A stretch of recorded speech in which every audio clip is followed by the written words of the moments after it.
Welcome back, Cheeseheads, to another episode of BAM GPG. So, Bryson, we just had another exciting game in the NFL. The Yeah, Rams versus the 49ers. So, both you and I had the Rams winning this game. San yeah, Francisco, they're littered with injuries this year. Across both sides of the ball, right? Both on the defensive, amongst others. And then offensively, they don't even have their yeah. starting quarterback in there. It, Mhm. it looked like it was going to be all Rams heading into this game. However, San Francisco, great coaching staff there, both on the offensive and defensive side of the ball. That team's resilient. They're going to stay with it. They found a way to win tonight in overtime, 26-23 in LA. So San Francisco, congrats to them. They outlasted the Rams. Now, this isn't a knock on the Rams. I still think the Rams are a very, very good team. I think they're a team that we're probably going to see in the postseason as well.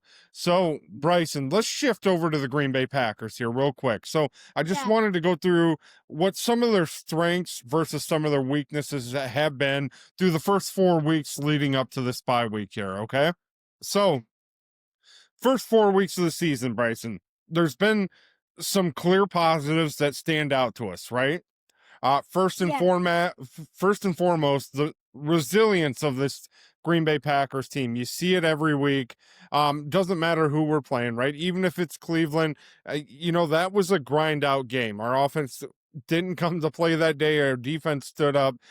So you see the resilience time after time with this team, and we've seen them bounce back from slow starts offensively. We've seen Jordan Love put together some big throws under pressure this season. You saw it yeah, last week in Dallas, where he was going drive for drive with Dak Prescott all the way through the end of overtime there. You've seen him kind of come back from some of those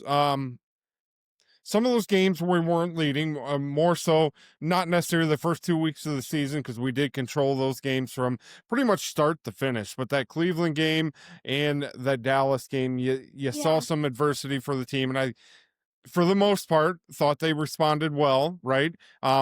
Each side of the ball in different games, defensively against Cleveland and then offensively against Dallas there.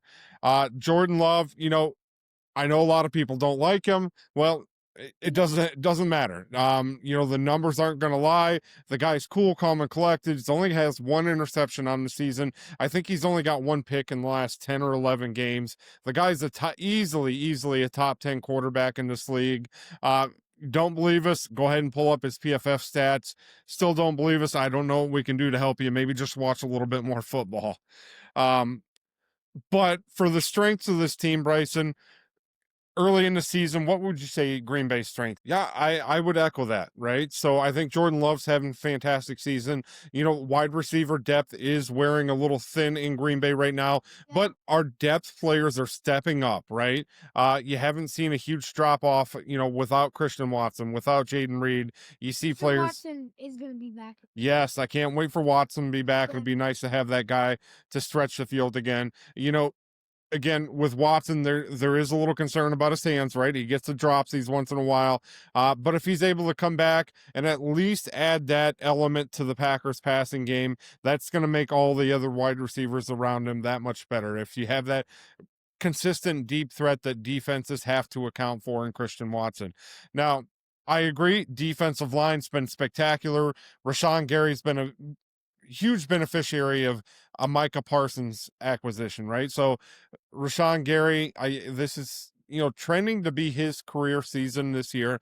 I think he's at 4.5 sacks right now. Micah Parson, he's leading the league in quarterback pressures, and yeah, we traded away Kenny Clark, right? So you initially thought there may be some drop off at that interior defensive lineman position, but Devontae Wyatt, man, has he stepped up for Green Bay this year.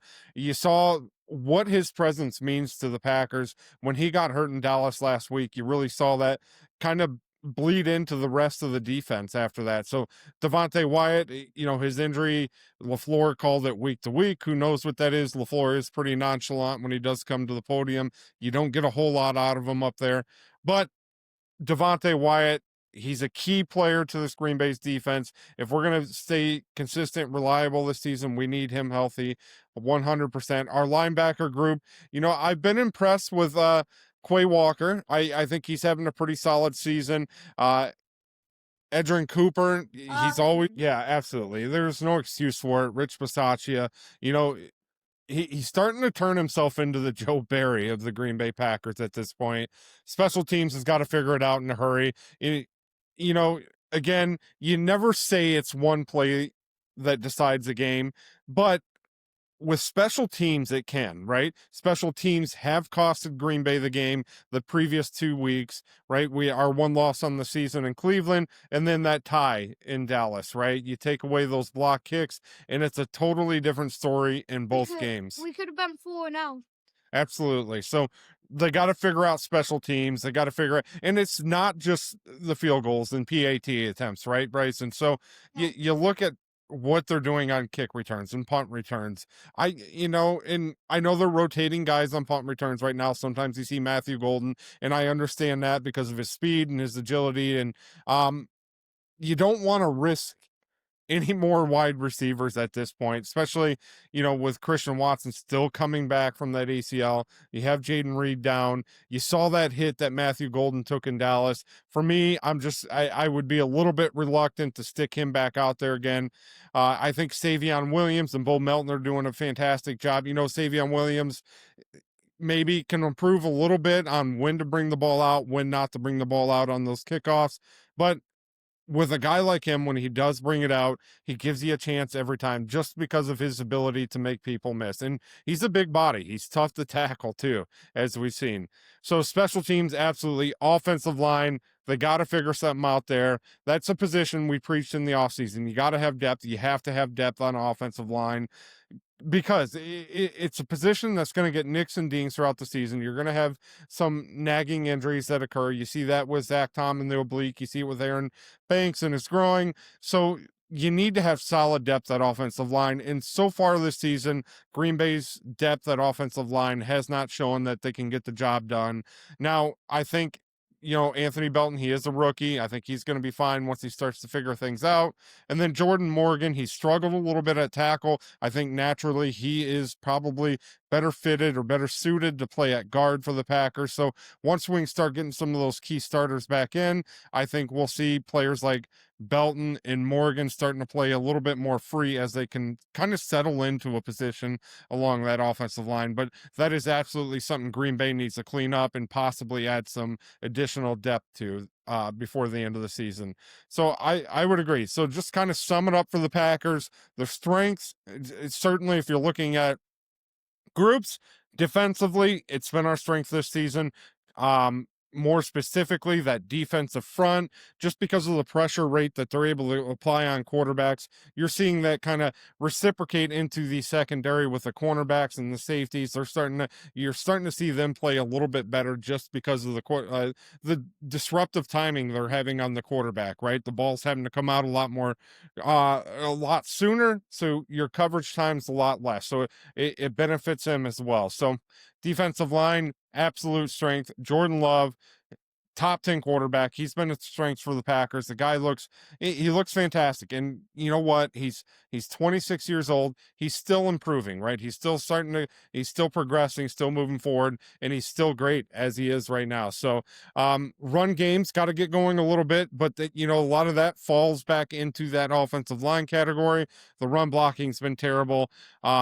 Really pass blocking hasn't been great. And a lot of that is because of, some of that key depth just not stepping up and stepping into those positions. So that is kind of our take. The offensive line and special teams absolutely needs it needs to get right coming out of this Yeah. bye against Cincinnati. You need to get right because then we head to Arizona and then Pittsburgh after that, and it doesn't get any easier going forward in the season because you're going to start having those divisional games, and then we have Philadelphia coming to Lambeau as well. So, Yeah.